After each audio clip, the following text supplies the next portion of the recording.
but to motivate diri kita sendiri tu yang payah tu. To turn around that. Turn around dalam diri ni. Turn around dalam otak ni bila orang cakap something, what do we do?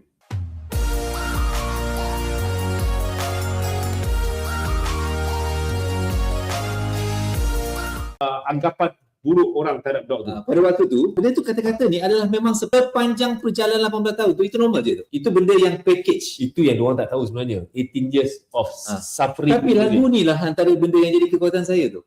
Weh. Sebab lagu ni punya konsep ni adalah, kau lihat aku kat luar ni adalah berlumpur. Pada waktu tu perjalanan saya, badan saya gemuk. Besar. Saya simpan tu orang komen saya, badan gemuk, mengajar, motivasi. Saya print screen tu, simpan sampai sekarang. Profile dia semua saya ambil.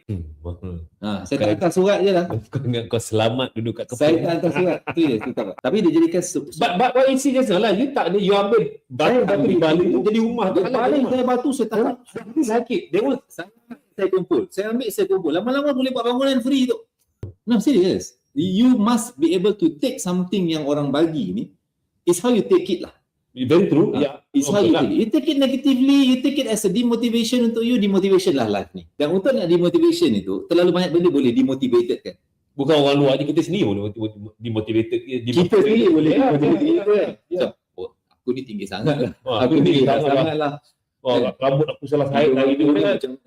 Kita je. Ini kan baik orang luar. So, but to motivate diri kita sendiri tu yang payah tu. To turn around that. Turn around dalam diri ni. Turn around dalam otak ni bila orang cakap something, what do we do?